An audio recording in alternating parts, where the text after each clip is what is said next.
informations.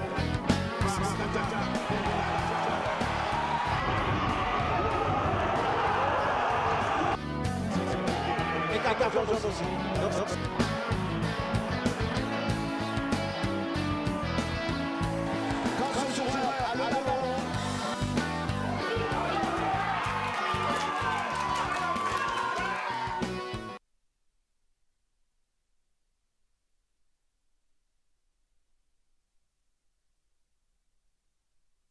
Les 3 présidents de ligue de football des 3 départements français d'outre-mer, à savoir la Guadeloupe, la Martinique et la Guyane, ainsi que le président du Grosbois. Jean Dartron, le président de la Ligue guadeloupéenne de football. Bonsoir, président. Bonsoir, bonsoir, monsieur Richard Etienne. Bonsoir, chers collègues. Alors, Samuel Perrault, qui est le président de la Ligue de la Martinique. Bonsoir, président. Bonsoir, monsieur Richard Etienne, bonsoir à tous les collègues et bonsoir à tous les téléspectateurs. La Martinique, évidemment, qui n'est pas oubliée. Le président, il est là, à savoir Marcel Bafo. Bonsoir, président Bafo. Alors, c'est le président de la Guyane. Ah oui, le président de la Guyane, évidemment. Autant pour moi, Marcel Bafo, autant pour moi. Bien sûr, bonsoir, président. Bonsoir à vous et bonsoir aux téléspectateurs de Canal 10 TV. Et bonsoir aux collègues et à M. Sorez. Alors, évidemment, M. Sorez, il est là, Alain Sorez, qui est le président du Grosbois. Bonsoir, Alain Sorez. Bonsoir à tous, bonsoir au président de Ligue. Oui, évidemment, et puis pour vous interroger, eh bien, notre consultant de maison, à savoir Steve Masson. Bonsoir, Steve. Bonsoir Richard et bienvenue à tous nos présidents et bien sûr à M. Sorez qu'on a l'habitude aussi de recevoir à Canal 10. Donc c'est un plaisir ce soir d'être avec vous. Oui, et puis évidemment la réalisation de cette émission est bien signée Kevin Pavadé, et cela depuis notre studio à Jarry. Merci messieurs. Eh bien, pour ces moments précieux que vous nous accordez ce soir pour la bonne cause, j'ai envie de dire. Alors depuis le 13 mars, et oui, eh bien, le sport est en arrêt total pour les raisons que vous connaissez, problèmes sanitaires liés au Covid-19. Alors ce soir, il vous appartient à chacun d'entre vous de dire aux téléspectateurs ce que vous avez pu faire en termes de stratégie, évidemment, pour permettre au football de redémarrer quand la situation, évidemment, le permettra dans votre département respectif. D'abord, je vais commencer avec vous, Jean Dartron. Vous êtes, en tout cas, c'est la première question que je vais vous poser. J'imagine que vous avez eu un travail colossal, vraiment, pour enfin arriver à un résultat aujourd'hui. Alors, est-ce qu'on peut savoir ce que vous avez pu faire, pu mettre un petit peu en exergue comme travail? Beaucoup de travail. Hein. Déjà, je salue le monde du football guadeloupéen qui nous regarde. Et puis je salue aussi l'initiative de Canal 10 qui est quand même la chaîne de télé qui nous permet d'avoir un bon contact avec le monde du football. Alors, tout d'abord, il fallait dans un premier temps s'occuper du personnel de la Ligue. Ça a été le premier gros élément de travail, permettre aux personnes de la Ligue de rester chez eux tout en continuant à travailler. Ensuite, il fallait mettre en place la communication, du lien avec les clubs, leur donner tout de même, malgré ce confinement, des espaces pour rester en communication et travailler avec nous. Et puis, le gros chantier qui était à venir, notamment après la décision du COMEX, c'est remettre toutes nos commissions au travail par visioconférence, organiser des entretiens avec les présidents de clubs, garder ce contact. Et je peux dire qu'aujourd'hui, après ce long passage, le monde du football, notamment les acteurs, les employés, les bénévoles au niveau des différentes commissions, le comité directeur, notre secrétariat général, je dirais notre service comptabilité, je pense qu'on a pu maintenir la Ligue en activité, surtout permettre que nous nous orientons vers une fin de saison prématurée mais maîtrisée par l'ensemble de ces acteurs. Et surtout, je peux dire que régulièrement, nous avons cherché à garder une communication, que ce soit avec les clubs, les éducateurs, et je salue aussi le travail de l'équipe technique de la Ligue autour du DTR qui n'a pas manqué avec les dispositifs mis en place par la direction technique nationale de garder ce relais, de maintenir un relais, de créer un espace de travail, je dirais, avec nos éducateurs, avec les différents clubs. Et puis, bien entendu, je vais terminer pour dire que régulièrement, nous avons des réunions soit avec la Fédération française de football, que je partage très souvent avec mes collègues régulièrement tous les 15 jours, mais surtout avec les échanges que nous avons avec la CONCACAF, et puis aussi, vous le savez bien, une de nos tutelles sur le plan notamment international. Alors, Samuel Perrault, vous êtes le président, je le rappelle que vous êtes le président de la Ligue de la Martinique. Alors, j'imagine que vous étiez aligné à peu près sur la même longueur que vos autres homologues, notamment la Guadeloupe et la Guyane. Qu'est-ce que vous avez fait pour arriver à ce stade aujourd'hui pour vous? Oui, donc bonsoir. C'est effectivement dans les grandes lignes ce que Jean a dit. Hein. Évidemment, première préoccupation, comment dire, on s'est attaché effectivement à garantir une sécurité sanitaire et puis également une sécurité économique pour notre administration. Hein. Nous avons une administration de 13 personnes, donc des pères et des mères de famille qui évidemment ont comme tous eu des inquiétudes par rapport à la crise. Donc nous avons mobilisé tous les dispositifs à la fois proposés par le gouvernement, mais également dans le cadre de choses qui étaient proposées localement, pour faire en sorte que cette période puisse être la moins impactante possible pour ses collaborateurs salariés. Et puis, on a été dans un premier temps assez prudent, parce que les incertitudes qui pèsent, qui continuent à peser, étaient tellement fortes qu'on n'a pas voulu bouler les étapes, et on l'a annoncé très, très vite aux acteurs du football que la Fédération française avait manifesté la volonté de prendre la main assez rapidement sur la gestion de cette situation de crise. Donc on a été dans un premier temps assez attentif à tout ça, et puis les choses se sont enclenchées assez normalement avec les contacts avec la fédération, et lorsqu'on a pu avoir suffisamment d'éléments, nous avons rencontré nos mandants, les clubs, pour leur faire part un petit peu des orientations que nous allons prendre. Alors, nous avons été très tôt sensibilisés ou très tôt enclins à penser à la question de la solidarité. On y arrivera tout à l'heure. On y arrivera tout à l'heure, Président. Alors, du côté de la Guyane, justement, Marcel Bafo, qu'est-ce que vous avez pu faire pour arriver, bien évidemment, à ce qu'il y ait aujourd'hui, à savoir une décision, j'ai envie de dire, une décision de reprise? Bon, déjà, nous sommes loin de la décision de reprise. Hein. Oui, mais enfin bon, oui. Il y a beaucoup d'incertitudes justement sur cette reprise. Non, comme les collègues de la Martinique et de la Guadeloupe, je crois que le premier réflexe, ça a été de maintenir en fonction donc l'organe Ligue de football par rapport à ce confinement, donc s'adapter aux moyens de travail à distance. De manière à garder notre personnel en alerte, et qu'on puisse continuer sur les dossiers de demande de subvention ou de dotation qui, eux, ne s'arrêtent pas et peuvent être en souffrance. Ça a été un des premiers objectifs.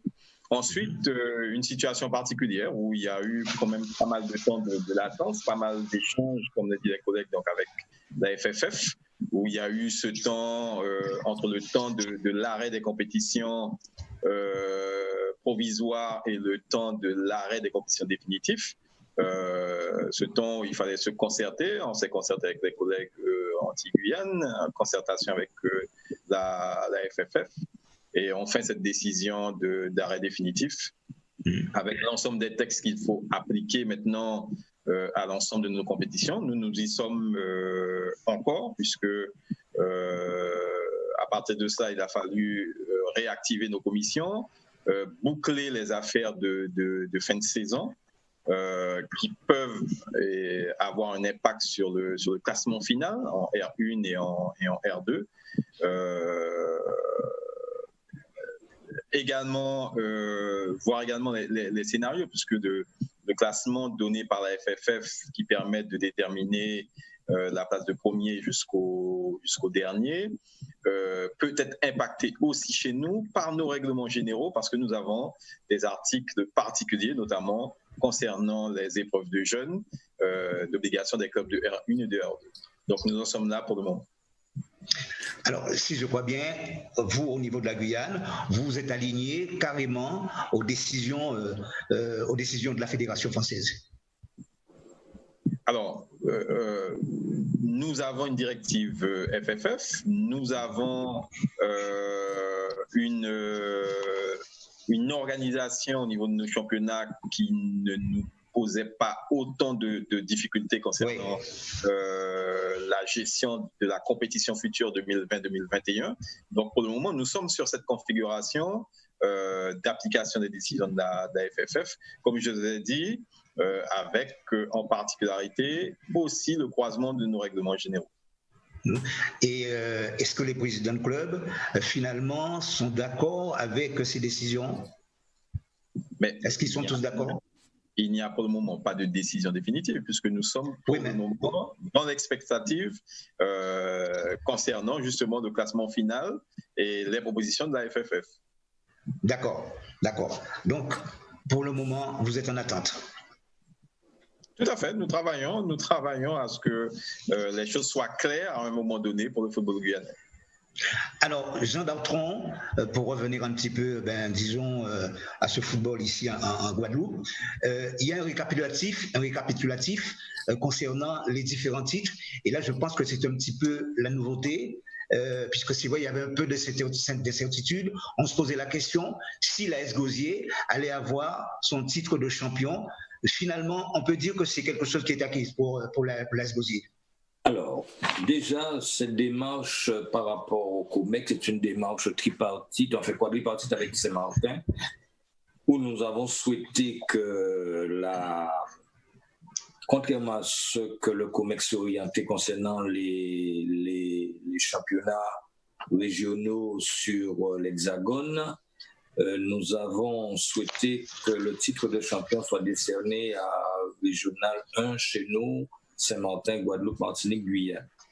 La raison principale qui menait à cette démarche, c'est que contrairement à l'Hexagone où un champion de régional peut accéder à la nationale, ce n'est pas le cas chez nous.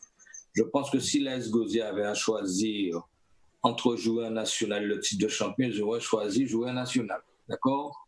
N'ayant pas ce choix-là, donc on a demandé à la fédération, à la Ligue du football amateur, de trancher sur cela. C'est vrai qu'au moment où je vous parle, nous avons un accord de principe et lors de la communication que j'ai faite ce matin, je l'ai annoncé que l'AS Gosier est leader de ce championnat après avoir appliqué les textes du COMEX, les décisions du COMEX, et que pour nous, ça ne prête pas à confusion. D'autant plus que cette démarche de nos 4 ligues a tout un poids parce qu'au fait, c'est quand même un titre de champion, c'est quelque chose qui est, je dirais, appuyé par les collectivités, que ce soit Martinique, Guyane, Saint-Martin ou Guadeloupe. Et il est nécessaire pour nous que dans ce cadre-là, les clubs continuent à bénéficier de ces avantages qui ne sont pas négligeables. Et d'ailleurs, c'est une bonne manière de reconnaître sur notre territoire un champion. Donc, nous l'avons annoncé parce que notre classement est fait. D'accord. Et que, comme je lui ai dit il n'y a pas longtemps lors d'une réunion avec le président de Barba, si on avait cette possibilité que possèdent les équipes des régions de France, je pense qu'on aurait choisi la montée en nationale. Donc, c'est pourquoi nous, dans le cadre de nos travaux, le CD dès hier soir, bien entendu, le COMEX doit justifier ceci lundi, mais n'empêche que la démarche est là et elle est là même sous forme de militantisme pour que notre football puisse être reconnu et que ce qu'a fait nos jeunes soit reconnu le plus vite, parce qu'il y a une forte attente de la part du monde du football guadeloupéen à ce niveau-là. Alors, évidemment, l'AS Gosier, champion régional 1, régional 2, eh bien, ça va être, c'est donc la Restar, régional 3, c'est la Frégate, et puis le championnat féminin, championnat féminin, c'est l'AS Anonyme. En ce qui concerne le futsal, c'est le Rézé FC, champion futsal filles, c'est donc le Rézé FC également. Alors, est-ce que cela souffre d'une contestation quelconque concernant le championnat régional 2 avec la nomination de la Restar? Ah non, je pense que la Restar a fait un parcours loyal comme l'AS Gosier en R1. Retrouver une équipe comme la Restar dans notre championnat régional 1, c'est une très bonne chose. Oui. C'est un club qui a les moyens en termes de club house, de progresser, de se relancer. Et puis, bon, ça a été quand même un parcours royal comme l'AS Gosier en R1, donc c'est sa contestation. Et d'ailleurs, je profite pour féliciter l'encadrement, les dirigeants de la Red Star qui ont mis tout en œuvre pour pouvoir retrouver la régionale 1 le plus vite possible. D'accord. Alors, ce que j'aurais voulu savoir aussi, Président Darpon, avant de laisser la parole à Steve, est-ce que tout le travail que vous avez réalisé, est-ce que ça a été fait en étroite collaboration avec les présidents de club? Alors, tout le travail qu'on réalise sont faits en collaboration avec les présidents de club. Les grands dossiers, ce sont des dossiers votés en assemblée générale par les présidents de club. Et puis, nous avons nombre de présidents de club qui sont dans les différentes commissions, les présidents de club qui sont dans des groupes de travail. Je pense que sous ce point-là, nous avons cette habitude, même avant notre mandature, c'est une habitude à Guadeloupe. Donc, il n'est pas question de gérer la Ligue telle que nous le voulons, mais gérer la Ligue suivant une démarche présentée au président de club et approuvée par les présidents de club dans les différentes instances. Donc, à ce niveau-là, il n'y a pas d'inquiétude. Déjà, dans le confinement, nous avons rencontré les présidents de club en deux groupes. On a fait un groupe Bastère, un groupe Ganter et Magal entre un groupe Ganter pour faciliter les prises de parole. Et lors de ces échanges avec les présidents de club, on s'est appuyé sur beaucoup d'éléments. Mais je crois que ce qu'il faut saluer ces derniers jours, les 15 derniers jours-là, c'est les travaux des commissions où nos commissions ont travaillé d'arrache-pied pour permettre que les derniers litiges soient vus, revus et annoncés et décidés par les commissions. Et dans un deuxième temps, il fallait attendre la période de ce qu'on appelle la période d'appel sur les décisions pour que les clubs puissent réagir.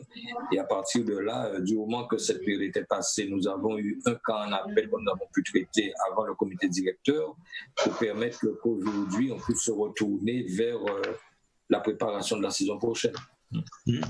Steve ? Oui, c'est juste pour rebondir, parce qu'en fait, j'ai pris en cours ce matin à 11h un petit peu la conférence de presse. Ouais, la conférence de presse qui a été prise, les décisions qui ont été prises pour la R1. Donc bon, moi, c'est facile, hein, c'est juste un avis personnel que j'ai par rapport aux propositions. Mais aussi, la problématique qui est causée cette année, c'est d'avoir trop d'équipes en R1. Apparemment, ce que j'ai compris, le président peut-être pas me reprendre en plus peut-être sur les points. Deux poules de 9. Oui, c'est prévu 2 poules de 9 parce que, en fait, il y a 2 poules de 9 parce qu'on se retrouverait avec un championnat avec 17 équipes. Alors, je ne sais pas si c'est 17 plus l'équipe du CERFA ou 16 plus l'équipe du CERFA. Mais le problème, il est dû aussi que l'année dernière, il y a eu des litiges et on a fait un championnat avec aussi avec 2 équipes supplémentaires dans le championnat, une dérogation qu'on a eue. Alors maintenant, c'est inédit parce qu'on se retrouve dans une situation où on rencontre un autre problème. C'est qu'on va se retrouver à 16 ou 17 équipes et qu'on ne peut pas dans un championnat de R1. Donc vous avez trouvé peut-être la solution de faire 2 poules de 9. Alors par contre, l'idée est bien. Personnellement, moi, c'est mon avis que personnel. Par contre, je ne suis pas pour ne faire qu'un match aller et après refaire une poule. Bien. Alors, si vous regardez, je n'ai pas compris la première partie parce que nous sommes à 14 clubs en R1 depuis tantôt. Donc, je n'ai pas bien compris la partie. Mais concernant la deuxième partie. Avant, il y avait 12 équipes. Ah non, il y a très longtemps qu'il n'y a plus de 12 équipes. Oui, mais parce que. Il y a très longtemps. 14. 14, c'est ce que j'ai dit. Oui, nous sommes à 14 clubs depuis tantôt. C'est pas de notre mandat, c'est bien avant. Il y a 14 clubs. Non, mais je parle pas d'un C'est pas quelque chose qu'on a créé. Oui. Mais la RE, il y a 14 clubs depuis tantôt. Alors, maintenant, concernant la deuxième partie de ta question, Steve. Parce que refaire un championnat avec que des Histoire de jouer match aller retour. Non, mais attendons. Pour le moment, nous faisons une projection. Ouais. Comme l'a dit Marcel tout à l'heure là, le président de la Guyane, nous ne savons pas encore quand nous allons commencer. Nous faisons une projection. Ouais. La meilleure projection, c'est d'envisager le mois d'août. La meilleure projection. Maintenant, nous avons choisi de faire 2 groupes. Bien entendu, suivant la reprise, on saura si notre championnat nous permet d'avoir des matchs aller-retour, la première partie, match aller-retour, deuxième partie. Sur ce point-là, et je l'ai précisé ce matin, nous avons un groupe de travail qui est dessus. Nous avons choisi le cadre, mais concernant le rythme, ça sera lié à la manière dont on va sortir du coronavirus. D'accord ? Ça va être lié aussi à la manière dont on va aborder les autres compétitions.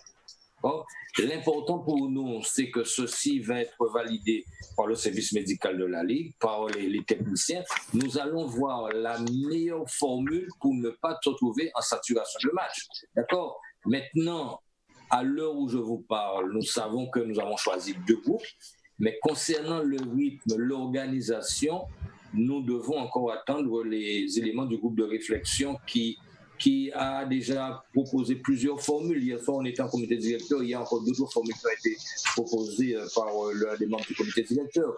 C'est une réflexion à mener, mais qui va trouver son positionnement par rapport au moment où on va faire la reprise. Peut-être que vous allez revenir là-dessus tout à l'heure, mais communément, les 3 ligues, nous avons décidé de reprendre notre coupe région Martinique, région Guyane, région Guadeloupe. Nous avons décidé de reprendre la Coupe des communautés d'agglo des jeunes que nous avons créée. Nous avons, c'est-à-dire toutes les compétitions qui étaient à 1 ou 2 matchs près, nous allons les reprendre et profiter pour lancer la saison là-dessus. Mais là, ce sont des projections qui, pour le moment, ne s'appuient pas encore sur une réalité des décisions fermes.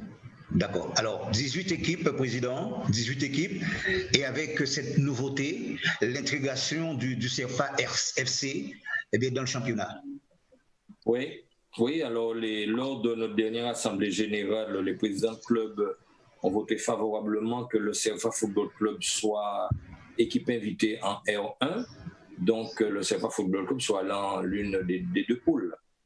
C'est un choix de notre assemblée générale qui s'appuie sur l'expertise de la direction technique nationale, qui s'appuie sur ce qui a déjà été tenté en tant qu'équipe invitée. On sait bien qu'à ce niveau-là, nous n'inventons rien du tout. D'accord ? Maintenant, comme je l'ai dit ce matin, nous avons amené une expérience à ce niveau-là. On en tirera les enseignements, les conséquences et autres. Je pense que ces jeunes qui, je rappelle, dès l'année prochaine, et certainement Samuel et Marcel vont en parler tout à l'heure, qui viendront aussi de Martinique et de Guyane, ce sera l'élite d'une certaine génération au-dessus de 15 ans, voire au-dessus de 17 ans, parce que ces élèves-là seront en terminale. Nous allons certainement permettre à nos jeunes de mieux se préparer dans nos territoires et d'éviter d'être trop éloignés de leur famille et permettre qu'il y ait un espace vraiment leur permettant de progresser le plus rapidement possible et avec le plus de sécurité. Et puis ce qu'il faut retenir concernant le CFA, c'est que cette équipe ne va pas compter véritablement dans le championnat, dans le classement du championnat, puisqu'elle est considérée comme étant une équipe. Attention. Oui. Je l'ai précisé ce matin. Une équipe invitée ne veut pas dire que l'équipe ne compte pas. L'équipe invitée veut dire que l'équipe ne peut pas prendre le titre de champion, l'équipe ne peut pas se qualifier pour la groupe vive et l'équipe ne peut pas reléguer. Mais les points de l'équipe vont compter dans le classement. Ça va compter comme tous les matchs. Voilà, d'accord ? Il n'y aura pas une équipe invitée, ça ne se définit pas comme si c'était un match amical. Oui, mais qu'est-ce qu'il y a au bout ? Qu'est-ce qu'il y a au bout pour cette équipe ? Il y a au bout pour cette équipe que ces jeunes s'ils brillent vraiment. Donc, voilà. Donc, l'objectif, c'est faire de ces jeunes jouer entre eux par rapport au travail qu'ils font pendant toute la semaine, pendant tout le mois, permettre une expression d'une démarche et pour que la conclusion soit là. C'est comme un élève qui fait une leçon de français ou autre, à un moment, il y a une évaluation. Donc, ces matchs seront là pour permettre de jauger un peu par rapport à notre niveau de R1, pour voir le niveau de ces jeunes et certainement permettre aussi que de tous les territoires d'où viennent ces jeunes permettent à leur retour dans ces territoires avoir un meilleur niveau parce qu'ils ont côtoyé. L'objectif, c'est quoi, au fait? En dehors du fait de penser que nos jeunes doivent intégrer le cycle professionnel, c'est de permettre aussi de mieux préparer les jeunes post-15 ans, post-16 ans. On a trop de jeunes que nous perdons actuellement qui partent parce qu'ils ont du talent, mais qui n'ont pas un projet, qui n'ont pas une prise en main, je dirais, sérieux. Et bien souvent, près de 60%, 50% de nos jeunes sont en perdition, ils ne regardent plus le foot. Alors, j'aimerais quand même avoir un peu les impressions d'Alain Soares, qui n'a pas eu l'occasion d'intervenir encore dans cette émission. Alors, quelle est votre lecture, Alain Soares, par rapport justement à cette intégration du CEFA? Avant de parler de l'intégration du CEFA, je pense que tout ce qui peut contribuer à la formation de nos jeunes, c'est un plus. Oui. Donc, sachant que de toutes les manières, que les meilleurs excellent et s'exportent, donc sont exilés parfois dans les clubs professionnels de France. Donc on verra bien à la pratique ce que ça donne comme résultat. Et sinon, concernant donc la première partie de l'émission, je pense que je voulais souligner deux choses, c'est-à-dire que le plus important dans cette période de crise, parce que déjà on se projette vers les compétitions et la reprise, je pense que le plus important, c'est qu'il n'y a pas de football sans club et sans footballeur. Donc, féliciter les ligues qui ont eu le premier réflexe, c'était de sauver ce qu'on appelle l'administration même des ligues avec les moyens qu'ils ont pu mobiliser. Et heureusement pour le football, il y a quand même, il faut le dire tel quel, le football, c'est quand même une fédération un peu riche, une confédération un peu riche, et malheureusement pour nous, nous n'aurons pas l'enveloppe de la FIFA qui a tout de suite été débloquée pour tous les membres de la FIFA. Donc ça aussi, on fera avec les moyens du bord. Et le deuxième élément, c'est les joueurs. Il n'y aura pas de reprise sans joueurs, et ça par contre, c'est notre inquiétude. Par exemple, nous, au comité olympique, au niveau de la France tout entière, on avait comme objectif d'augmenter le nombre de licenciés, la pratique sportive française avant les Jeux de 2024. Donc maintenant, le défi, ça sera la reprise. Est-ce que nos jeunes, est-ce que la Ligue de football de Martinique, de Guadeloupe ou de Guyane vont retrouver ce nombre de licenciés et ce retour, on parle de retour à l'école qui a été différé dans nos régions, mais moi j'ai ma grosse inquiétude, et c'est pour cela peut-être qu'il faudra se mobiliser, c'est le retour à la pratique du football dès le plus jeune âge, parce que là aussi il faudra sensibiliser les cadres, les bénévoles pour qu'ils puissent reprendre. Et tant mieux, j'ai entendu le président d'Artron se féliciter que les commissions, les bénévoles étaient présents pendant cette période-là. Donc il faut qu'ils soient encore mobilisés et motivés pour reprendre leur activité. Ensuite, que les parents puissent être confiants pour permettre aux jeunes de retrouver le chemin des entraînements dans des clubs qui pourront accueillir. Donc c'est ça, pour moi, la première des priorités, c'est ce retour à la pratique. Avant même toute compétition, parce qu'il n'y aura pas de compétition, quelle que soit la date de reprise des compétitions, il n'y aura pas de compétition sans club et sans joueurs. Parfait. Alors, on connaît désormais le champion régional, donc c'est bien entendu la Gosier. Et du côté de la Martinique, Samuel Perrault, le titre de champion décerné à qui? Oui, alors c'est la précision que je souhaitais apporter, c'est que la démarche commune effectivement des 4 ligues visant à attribuer les titres de champion, puisque pour ce qui nous concerne, c'est pas seulement le titre de champion régional 1 qui est concerné. Il y a la régionale 2 aussi. Voilà, la régionale 2, la régionale 3 et même le championnat féminin, puisque le titre de champion constitue une clé pour accéder à des dotations que la collectivité territoriale de Martinique attribue à chacun de ses champions, R1, R2, R3 et les féminines. C'est une clé également pour accéder à des compétitions supérieures de ligue, aussi bien pour la régionale 1 que pour les féminines, puisqu'on a ce fameux projet de Ligue Anti-Guyane Foot féminine qui doit se jouer si les conditions sanitaires permettent. Et puis, voilà. Et puis, nous avons aussi, en termes d'argumentaire, considéré qu'effectivement, il y avait une nécessité de reconnaître le travail fait par ces clubs pendant toute une saison, même si la saison n'est pas arrivée à son terme. Donc, on a focalisé un peu l'affaire sur la Régionale 1. Chez nous, le premier de Régionale 1, c'est la Samaritaine. Donc, effectivement, ça fait beaucoup de bruit là en ce moment ici. Donc, on est dans cette logique-là. Un accord de principe a été obtenu par la fédération à l'occasion des échanges communs qu'on a eus avec la fédération française. On considère que cette validation doit arriver le plus vite possible. Et si elle n'arrive pas, nous ferons comme ça a été fait en Guadeloupe, nous prendrons nos responsabilités pour annoncer officiellement les titres pour les différentes catégories et différents niveaux de nos séries en Martinique. Alors, j'ai retenu un terme très important, ça fait beaucoup de bruit en Martinique. Est-ce que ces clubs ou ce club, en fait, qui se sent peut-être lésé dans cette affaire, mais qu'est-ce qu'il a envie de faire? Est-ce qu'il a envie, je ne sais pas, de porter l'affaire quelque part ou quoi? Ah non, là, nous s'agissant du titre de champion de Régional 1, nous avons déjà assuré le premier, donc sous réserve, évidemment, de la purge de tous les contentieux, puisqu'il faut toujours le dire, il y a un certain nombre quand même de contentieux qui sont en cours, peut-être pas pour le premier de la Régionale 1, mais dans les autres divisions.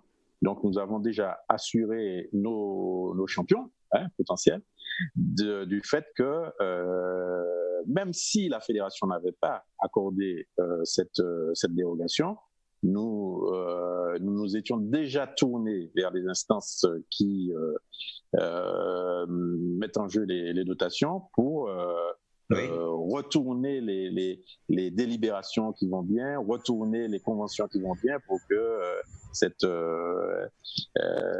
intérêt financier, cet enjeu financier puisse être maintenu. Donc il n'y a pas de souci de ce côté-là.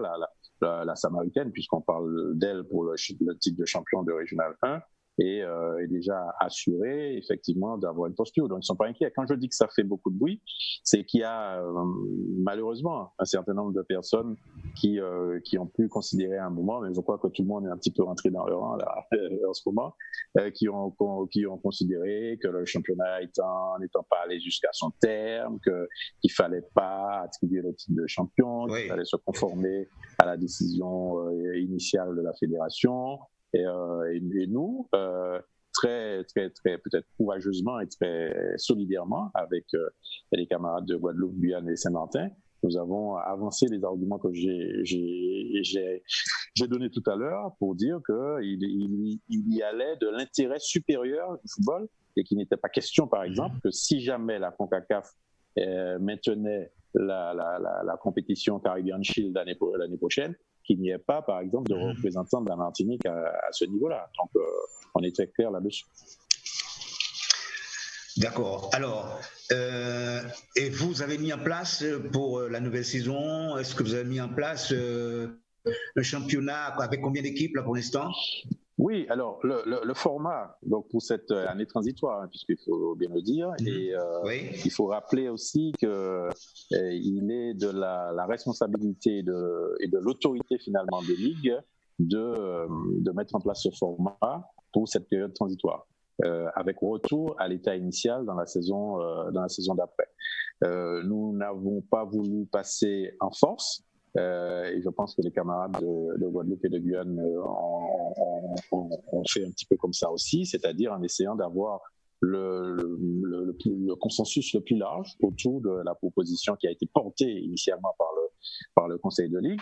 Et de notre côté, c'est un petit peu ce qu'on a obtenu, c'est-à-dire un consensus, j'allais dire presque une coproduction intelligente avec les clubs, en étroite relation avec les clubs. Nous avons beaucoup consulté les clubs des différentes catégories, également l'amicale des éducateurs.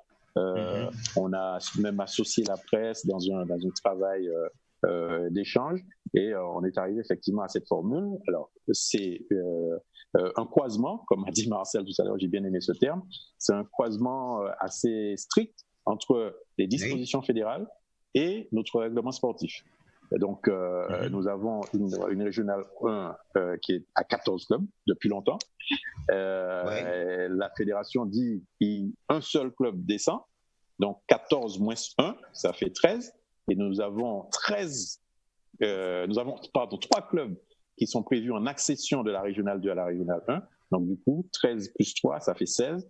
Et nous avons choisi de faire, avec ces 16 clubs, 2 poules de 8, avec un play-off constitué des 3 premiers de chaque poule, donc avec un play-off pour le titre et pour les qualifications de la Coupe Vive, qui va se jouer entre les 6 meilleures équipes, on dit chez nous les MAPIPI, les 6 meilleures équipes du championnat en match aller-retour, et puis un play-down avec 10 équipes, les 5 dernières équipes de chacun des poules, avec un enjeu important puisque 5 équipes seront reléguées à l'issue de ce play-down. Alors, ça se joue en match aller-retour pour les 2 phases, c'est-à-dire la première phase et la seconde phase, puisque le calibrage le permet.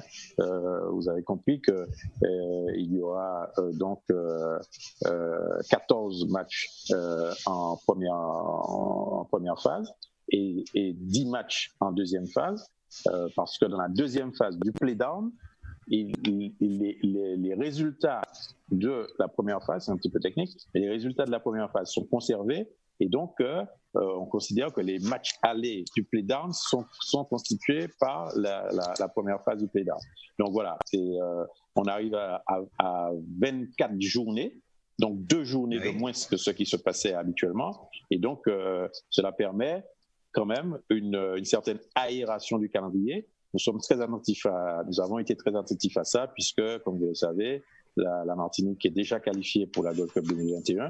Et si cette compétition se joue, parce qu'on est toujours dans des incertitudes, on aura une marge en termes de calendrier peut-être suffisante pour mieux préparer notre sélection pour cette Gold Cup 2021. Et puis, ce que je veux rajouter sur ce format qui a été proposé, et ça a été reconnu par tous, et ça va être le cas, je pense, également en Guadeloupe par rapport au play-off, ça sera la garantie d'avoir des matchs à très haute intensité en fin de saison pour les MAPIPI, les grosses pointures de nos championnats. Et là aussi, si nous devons jouer des compétitions internationales en fin de saison, ça sera un bon moyen d'avoir des joueurs issus de ces meilleures équipes qui pourront nourrir nos sélections respectives. Alors, Samuel Perrault, vous confirmez que ce format a été validé par quasiment tous les présidents de club. Alors, je le dis, c'est nous qui prenons la décision. Mais on s'est attaché à recueillir une forme de consensus. Le sentiment. Alors où on parle, et il y avait effectivement quelques velléités, avec notamment 2 propositions issues de 2 clubs qui ont été discutées également. Il y en a une qui manifestement ne permettait pas de respecter les contraintes et les directives fédérales. Et l'autre qui également posait quelques petits problèmes et présentait quelques avantages, c'est vrai, notamment, et qui était particulièrement attractive parce qu'elle permettait à pas mal de clubs d'accéder à la Régionale 2. Mais dans les échanges, je pense qu'on est arrivé aujourd'hui à un consensus. Alors, du côté de la Guyane, pas trop de problèmes. Vous avez eu un championnat, ma foi, qui n'était pas trop en difficulté. Marcel Bafo. Autrement dit, pour le titre de champion, ça s'est très, très bien passé pour vous. Alors, nous sommes quand même dans la configuration d'un championnat arrêté à un moment. Oui, bien sûr. À un moment. Donc, nous sommes alignés sur les propositions de Saint-Martin, de la Martinique et de la Guadeloupe. Concernant l'attribution du titre de champion, donc, comme l'a dit les collègues, nous avons un accord de principe avec la FFF verbalement. Donc, nous attendons la décision définitive pour statuer sur ce fait-là. Bon, dans nos classements, de manière certaine, vous avez l'Olympique de Cayenne qui a terminé en tête du championnat de Régional 1. Donc, 6 titres de champion il y a. À la lumière également des arbitrages concernant des contentieux. Ce titre de champion reviendrait à l'Olympique de Cayenne, un titre de champion historique. C'est un club qui a été créé dans les années 60. Ça aurait été son premier titre de champion de toute son existence. Donc, c'est une chose qui est capitale pour ce club. Concernant les autres divisions, là encore, la situation, je pense, mais sera discutée, ne nous permettra pas, à mon avis, de déterminer des champions, dans la mesure où, compte tenu de la configuration du territoire guyanais, nous évoluons systématiquement en R2, en championnat féminine, avec des poules géographiques. Donc, quid de l'attribution d'un titre de champion, alors que vous n'avez pas terminé les phases de poules géographiques. En futsal, la situation également est différente, de la mesure où le futsal termine sa saison avec des playoffs. Donc là aussi, il faudra discuter, à savoir si nous irons dans le sens de décerner un titre de champion, nous laisserons les choses en l'état par rapport au fait que cette compétition détermine en futsal le titre de champion après des matchs de play-off. Voilà en gros notre situation. Concernant globalement la projection pour la saison prochaine, de toute évidence, en appliquant les directives de la FFF, nous aurons une problématique puisque nous aurons une régionale 1 qui sera à 13 clubs. Donc là aussi, nous serons en discussion et nous sommes également en réflexion sur l'éventualité de qualifier les 2 deuxièmes de la R2 qui normalement devaient disputer des barrages, ce qui nous donnerait une configuration d'une R1 l'année suivante à 14 clubs. Je rappelle que notre championnat de régional 1 est à 12 clubs. Donc, ce sera une année, si nous arrivons à cette situation, nous aurons, comme dans les autres ligues, une année de transition où, à la fin de la saison 2020-2021, il faudra rétablir la régionale 1 à 12 clubs. Sauf si par une décision de l'Assemblée générale, parce que je rappelle que l'Assemblée générale des ligues sont souveraines, pérennisant cette formule à 14 clubs. Alors, Jean Dartron, avant de parler justement des autres compétitions comme la Coupe de la Guadeloupe, voire même aussi la CONCACAF. Alors, on va s'attarder un petit peu sur la régionale 2 avec 26 équipes, donc 2 poules de 13. On est bien d'accord, Jean Dartron?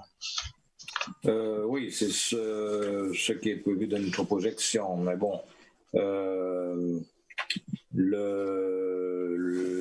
par rapport à le fait qu'il y a une seule équipe qui soit descendue, comme l'a dit Samuel, comme l'a dit Marcel, l'objectif pour nous, c'est que quelle que soit la configuration, il faut que de la saison d'après, nous puissions retrouver notre situation initiale, que ce soit en R1, que ce soit en R2. D'accord? Donc, le nombre de clubs qui vont être relégués permettra de retrouver assez rapidement les 12 clubs qui existaient auparavant du R2. Mais ce que je voulais surtout ajouter par rapport au développement qu'on a eu là, Samuel l'a dit, nous avons cette perspective aussi d'organiser des compétitions, je dirais, interligues pour permettre que nos jeunes puissent s'exprimer. D'ailleurs, cette année, on devait avoir le tournoi des champions U17 en Guadeloupe, je crois, U15 en Guyane, et U17 en Martinique et U19 en Guadeloupe. Et les U15 en Guyane, les féminins en Guadeloupe et les U17 en Martinique. Je crois que c'est ce choix qu'on avait fait. C'est un projet qui était pratiquement bouclé, qu'on n'a pas pu mener à terme, mais ça prouve aussi dans la même perspective. Nous sommes en réflexion aussi sur des interligues de futsal qu'on a commencé l'année dernière, qu'on devait renouveler cette année avec la Martinique et un peu de la Guyane. Donc nous avons beaucoup de chantiers pour renforcer le lien entre les ligues et permettre qu'à tous les niveaux, nous puissions permettre à nos jeunes de se rencontrer Et comme on ne peut pas avoir, comme ça se passe sur le territoire de l'Hexagone, trouver des formules le plus possible pour permettre ces échanges, tant au niveau des jeunes qu'au niveau des seniors. Je rappelle, certainement, on va y venir tout à l'heure, que la Coupe Vive devait se dérouler en Guadeloupe et qu'avec les collègues de Martinique et Guyane, on s'est déjà mis d'accord pour que ça soit positionné dès le mois d'octobre aussi. Bien entendu, la sortie de ce confinement se confirme comme nous le souhaitons. Donc, ce serait quasiment à la fin du mois d'octobre, hein, si mes souvenirs sont exacts, vers le 27 octobre, entre le 27 octobre et le 1er novembre. On est bien d'accord? Entre le 27 octobre et le 1er novembre, c'est l'espace que nous avons choisi. Mais je rappelle que dans la lignée de ce qu'a dit Samuel, Marcel a insisté aussi, nous voulons une année de football le plus aéré possible. Parce que contrairement à la Martinique qui est qualifiée déjà pour la Gold Cup, la Guyane et la Guadeloupe ont des matchs à disputer pour pouvoir accéder à la Gold Cup. Ce qui veut dire que nous devons voir le plus tôt possible comment faire démarrer nos championnats, nos compétitions, pour permettre certainement dès la première ou deuxième fenêtre FIFA que nos sélections soient opérationnelles pour pouvoir aller rencontrer nos adversaires, en l'occurrence Saint-Vincent pour la Guadeloupe et pour la Guyane, j'oublie, Marcel va le préciser tout à l'heure. Donc, nous avons cette volonté aussi d'organiser les compétitions de telle manière que nos sélections soient compétitives le plus vite possible, contrairement à la Martinique qui est déjà qualifiée.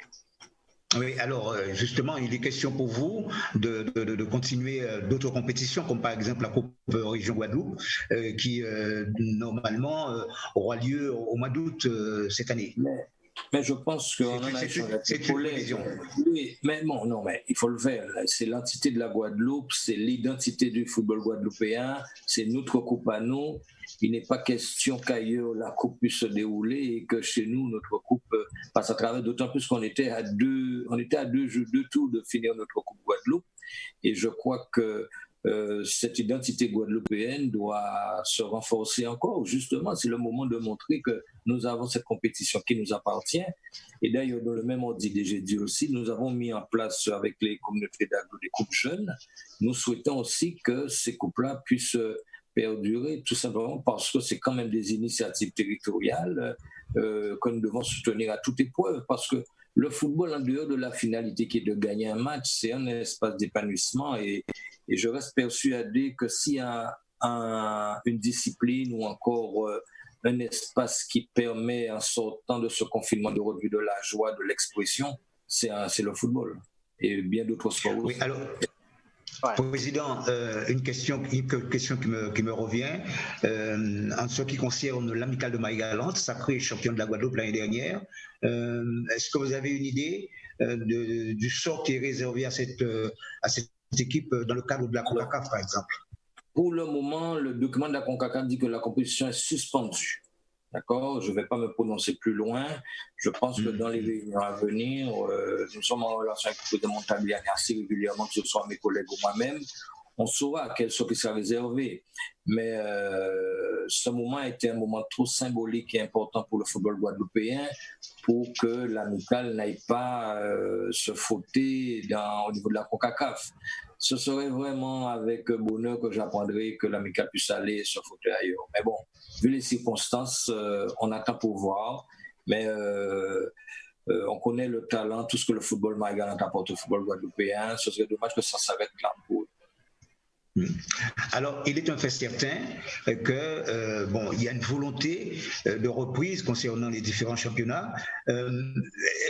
Est-ce que vous avez mené une enquête, Président, enfin que je dis vous, entre les différentes commissions, ont mené une enquête concernant les infrastructures et savoir sur quel terrain que vont évoluer les joueurs, parce que la situation, on sait, ça a tendance à s'améliorer. Alors, notre commission CRTIS a beaucoup travaillé pendant ce dernier mois là-dessus. Hier soir, le comité directeur y a travaillé pendant plus d'une heure sur cela. C'est vrai que nous avons pris une décision, c'était difficile à prendre, mais il fallait avoir le courage de le prendre parce que nous avions vraiment nos infrastructures qui partaient à la dérive. Il fallait alerter. Je pense qu'on a lancé ce signal d'appel. On a eu des municipalités qui ont permis qu'il y ait des chantiers qui s'ouvrent, d'autres vont s'ouvrir. C'est dommage que ce corona soit arrivé parce qu'on a quand même le stade du Lamentin, le stade de Petit Canal qui allait rentrer en travaux. Je dis, je pense qu'on a été entendu. Nous allons tenir compte de cela. Le fait que nous envisageons 2 groupes de 9, cela voudrait dire qu'on aura besoin de plus de terrain encore.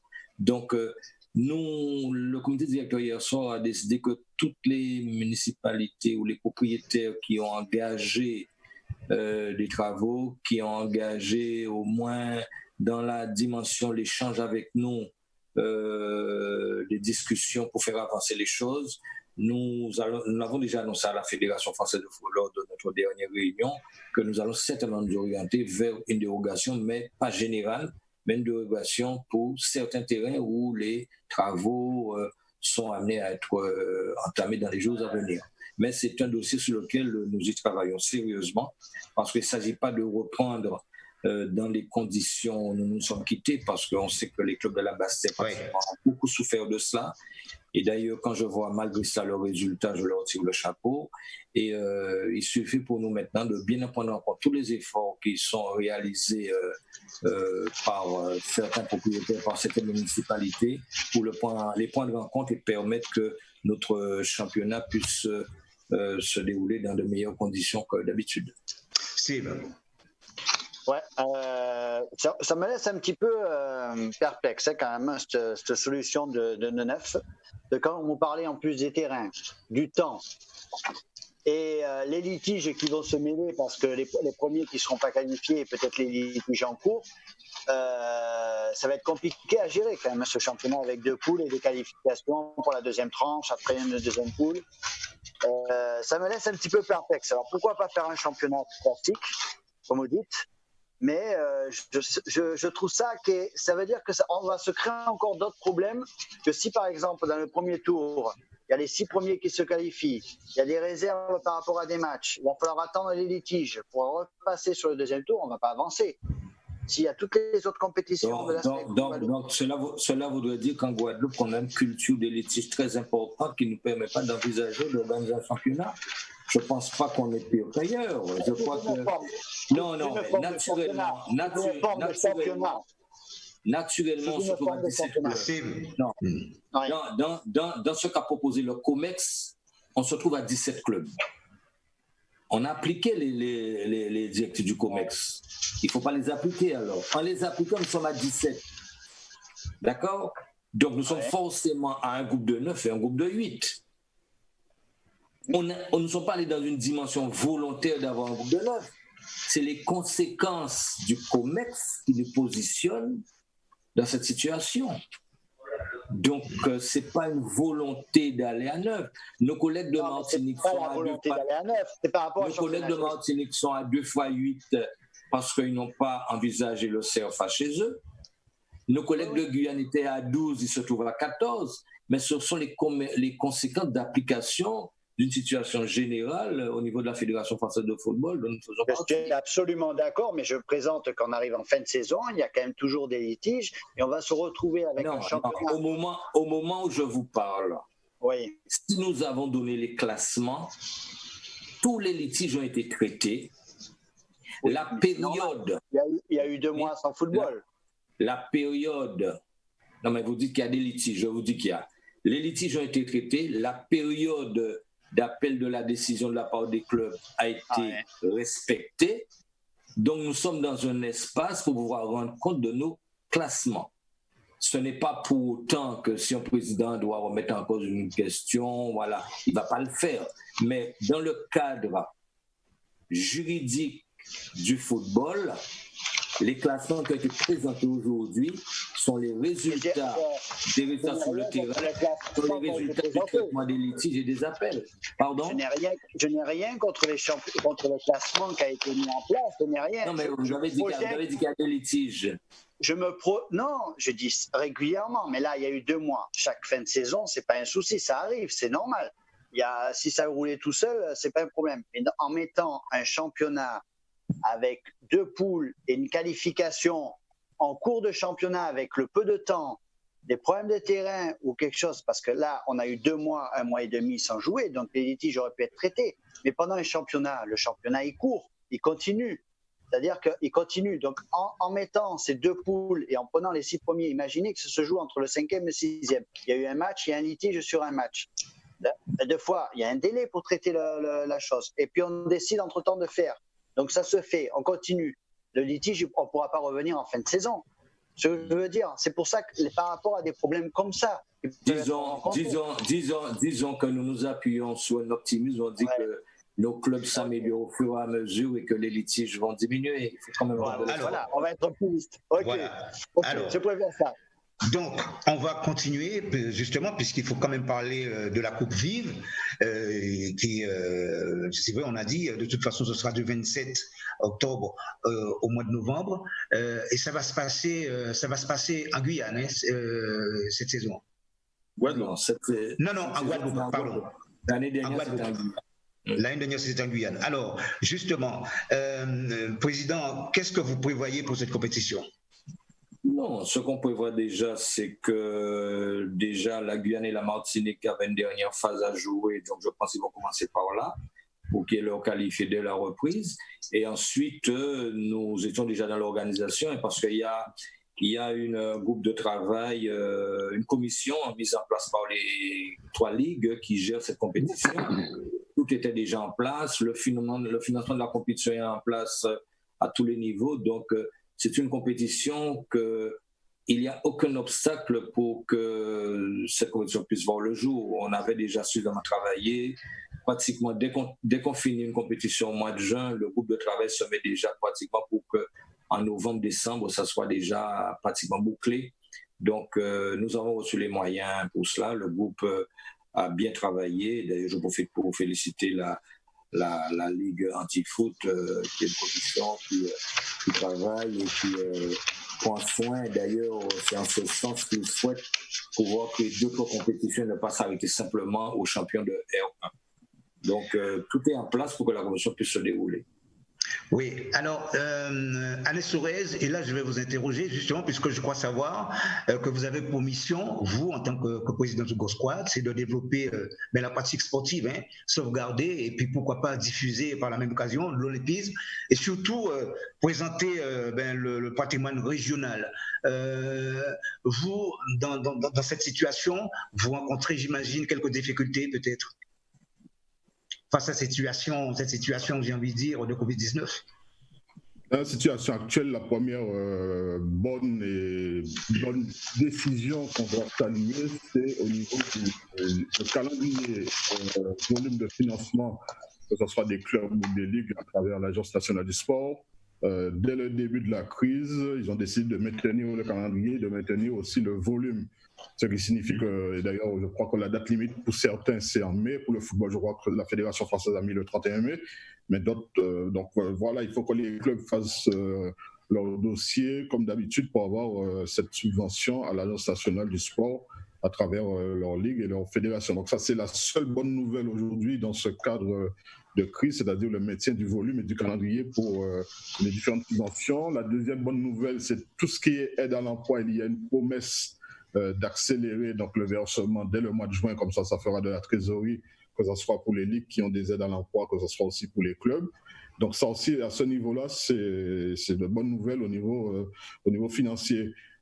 J'ai apprécié donc l'ardeur, je reconnais Steve, du praticien, le football, ceux qui aiment la passion du foot, et j'interroge les présidents de ligue. On a parlé ce soir de reprise des compétitions, mais par exemple, 2 cas pratiques, c'est-à-dire on oublie que, même au niveau national, le ministère a dit qu'il fera le point le 2 juin avec des circulaires, des guides pratiques, et il y a même aussi maintenant l'Agence nationale des élus chargés du sport qui a écrit au ministre pour dire pas question d'ouvrir des infrastructures qui appartiennent aux communes. C'est comme pour les écoles, s'il n'y a pas une clarification au niveau de la responsabilité pénale. Alors moi, vous m'avez posé une question sur le CRFA. S'il y a, on imagine une reprise des compétitions championnat en septembre, c'est quoi la pratique des jeunes qui sont CRFA, que ce soit leur rentrée scolaire, la pratique au niveau des entraînements? Donc le compte à rebours, pour moi, c'est surtout la reprise des entraînements. Et quand on parle de dérogation pour les terrains, ce sont les terrains de compétition. Et s'il y a une circulaire qui impose maintenant de nouvelles normes, et que ce soit au niveau national ou au niveau international, pour les entraînements, un protocole sanitaire pour les entraînements, vous imaginez très bien que dès le mois de juin, il faudra aller voir les propriétaires d'infrastructures pour savoir dans quelles conditions, et je sais pour avoir pensé à la vie des clubs, je vois les conditions d'entraînement de nos jeunes, que ce soit même la pratique de l'éducation physique au niveau des écoles, ça ne sera plus possible comme avant, ce qui signifie que dès que lors que la circulaire et le protocole sanitaire sortira au mois de juin au niveau national, et pire encore si ça sort au niveau CONCACAF international, c'est pratiquement un arrêt, sauf si les propriétaires de terrains d'entraînement, je dis bien d'entraînement, parce que ça sera pire au niveau de la compétition, n'arrivent pas à mettre en place les conditions sanitaires, je dis bien sanitaires, de la pratique de l'entraînement et ensuite de la pratique des compétitions. Donc voilà un peu mes réserves. C'est-à-dire pour moi, l'urgence, ça sera de faire en sorte que dès le mois de juin, de voir les collectivités, les propriétaires pour leur dire il faut investir dans les écoles pour avoir des conditions sanitaires pour la rentrée scolaire, mais investir aussi dans tous nos équipements sportifs pour avoir des conditions sanitaires d'entraînement et de compétition, c'est-à-dire qu'il va y avoir beaucoup d'argent, des 2 mois de travaux. Alors heureusement, il y a maintenant la possibilité de faire des marchés publics rapidement à hauteur de 40 000 €, mais je pense que ça sera une urgence. Par exemple, on parle de la Resta, que je connais très bien, qui est propriétaire, le président l'a bien dit, il a un club. La Resta a la chance d'avoir le club house. Donc peut-être la Resta a cette capacité de réunir ses joueurs, ses dirigeants en respectant les gestes barrières. Mais quid de tous ces clubs qui n'ont pas de club house, qui n'ont pas ces espaces et qui parfois même ne sont pas propriétaires, ils seront obligés d'attendre le bon vouloir des propriétaires, donc des maires et des communes. C'est un avis que vous partagez, messieurs. Alors, qui veut prendre la parole? Oui. Concernant la reprise, d'une manière, il n'y aura pas de reprise. C'est comme le secteur de l'école. Hein. Marcel Bafo. Il n'y aura pas de reprise sans une concertation étroite avec les autres partenaires qui sont les propriétaires des installations. Parce que, comme l'a dit M. Sourez, effectivement, nous risquons d'avoir des conditions de reprise avec un cahier des charges au niveau sanitaire qui soit contraignante pour tout le monde. Et je crois que l'ensemble du mouvement sportif, aussi bien le football que l'ensemble des autres sports, nous devons être suffisamment vigilants pour que le sport, justement, ne soit pas l'activité qui sera sacrifiée par rapport aux difficultés. Parce que par rapport à ce que dit M. Sourez, je vois poindre également les difficultés des collectivités qui souffrent également financièrement de cette situation. Beaucoup n'ont pas voté leur budget. Compte tenu de la crise financière qui s'annonce, raréfaction peut-être des moyens, à nous d'être suffisamment vigilants, à la fois les postes, les grandes ligues et comités, pour que le sport reste aussi une priorité dans cette reprise. Ah ben, vous savez, oui, quelqu'un veut prendre la parole. Oui. Je voulais juste ajouter que nous avons, j'ai presque envie de dire dans la poche de derrière, un certain nombre de scénarios par rapport aux incertitudes qui pèsent sur la reprise des compétitions et les conditions de reprise des compétitions. Il est clair que il y aura peut-être des surprises.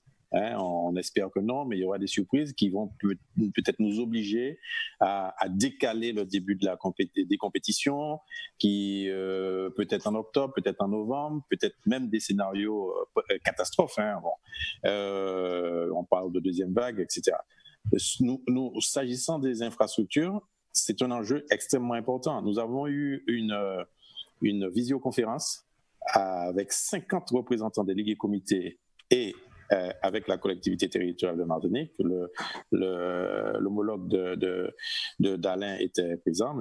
Clément Marie, et il y a une multitude d'interrogations qui se posent pour les autres disciplines. Je prends un exemple.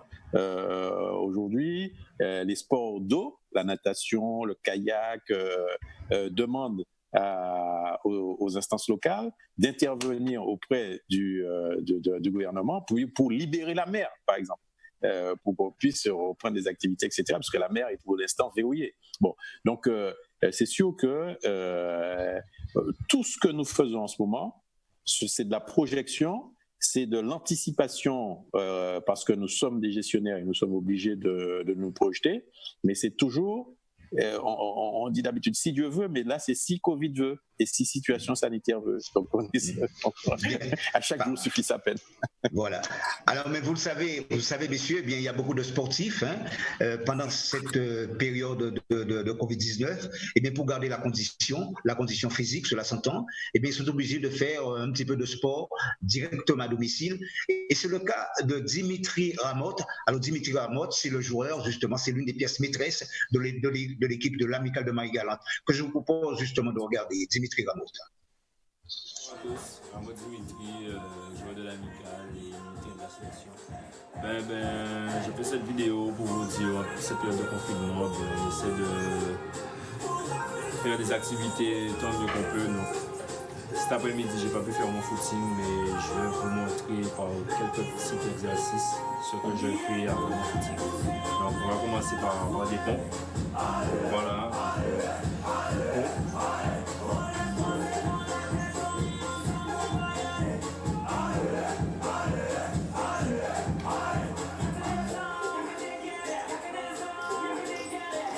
Donc ça c'est une première phase. Normalement, je fais maximum 18, voire plus, parce que c'est des séquences. Ensuite, il y a la séquence abdos.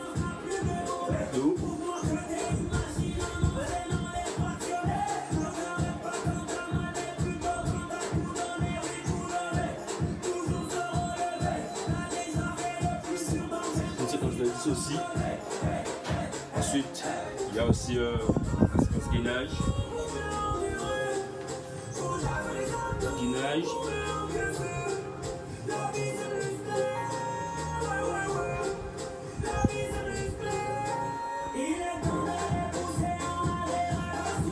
Voilà, sans compter plein d'autres choses que je fais. Donc, c'est un bidon besoin si tu es bien, pas moi. Alors, je suppose que notre ami Dimitri Ramoth, eh bien, c'est quand même quelqu'un qui fait de son mieux pour garder sa petite condition physique. On va revenir évidemment avec les invités en plateau.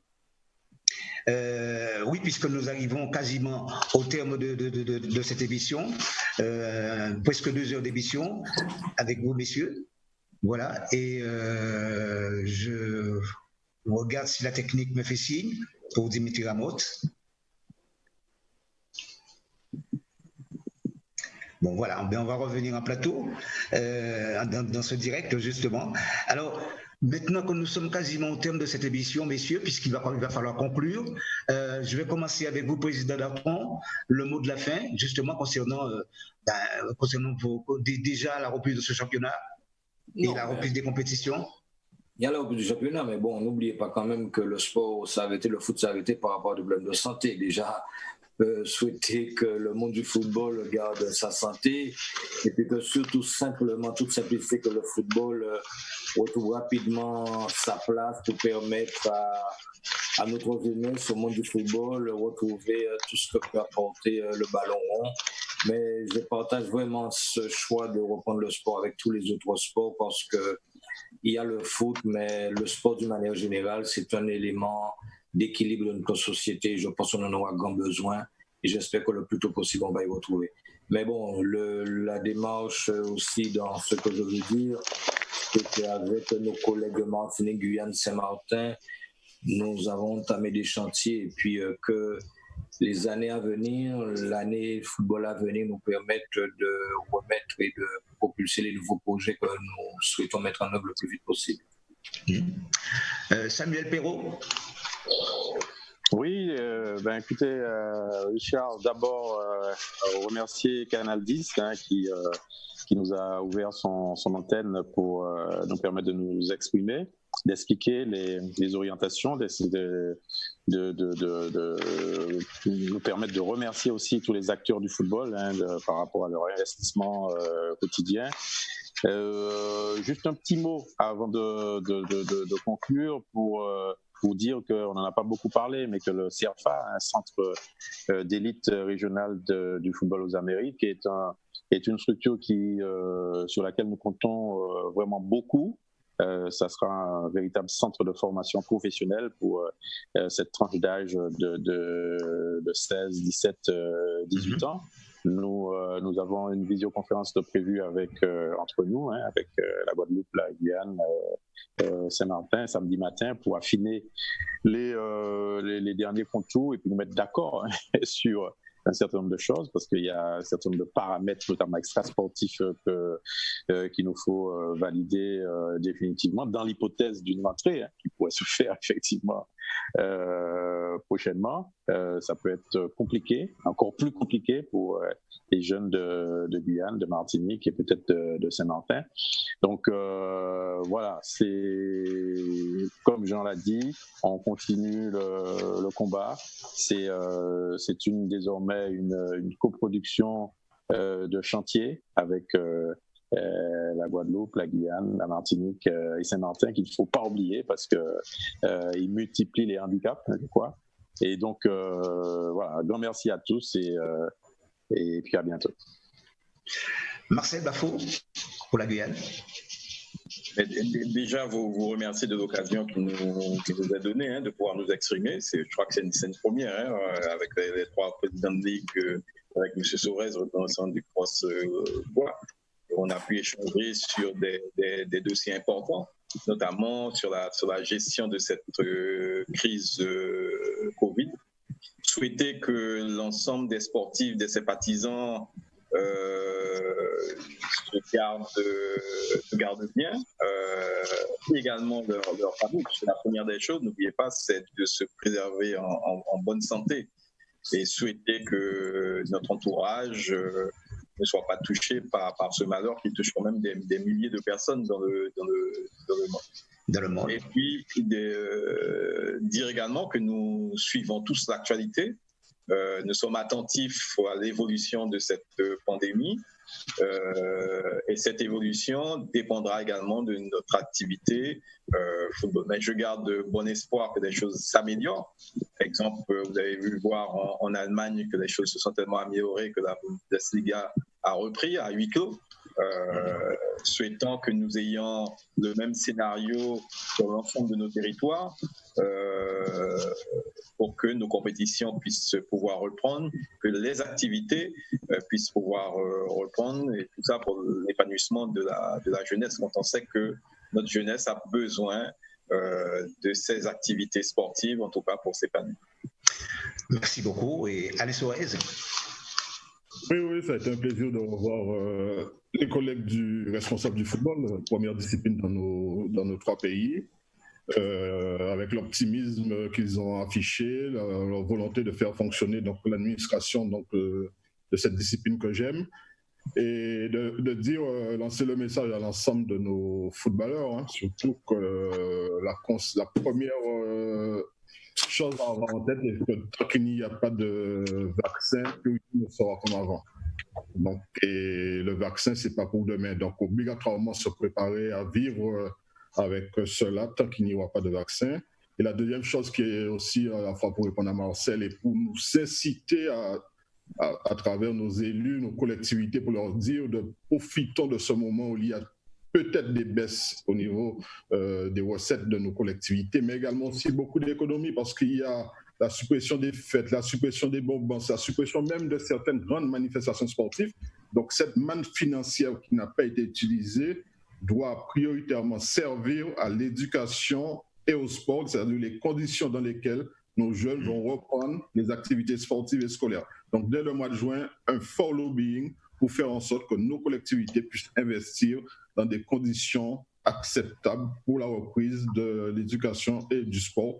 Parce que si dans 3 mois, dans 6 mois, on dit que le sport venait au secours d'une jeunesse en péril, eh bien non, il sera trop tard. Donc c'est dès maintenant que tout le monde doit prendre conscience que l'avenir se prépare avec des investissements pour les conditions d'exercice de l'éducation et du sport. Steve. Je remercie tous les responsables de chaque ligue, ainsi qu'Alain Sorez, pour avoir échangé et partagé. C'est toujours très intéressant et nourrissant de pouvoir partager avec nos amis à côté de Guyane et de Martinique. Donc ça permet aussi de créer des liens. des liens et des partages et des projets peut-être en commun dans l'avenir.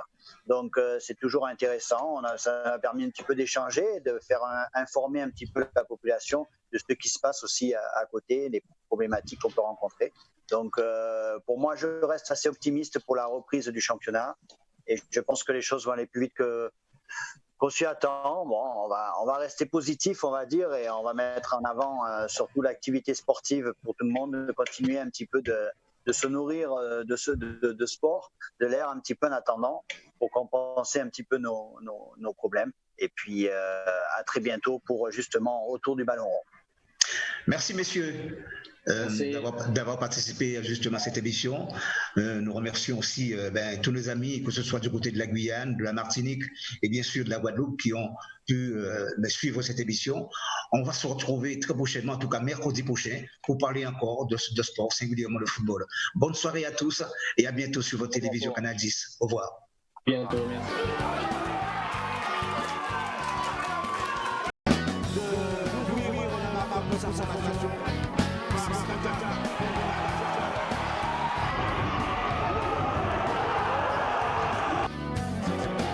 Et attention aussi.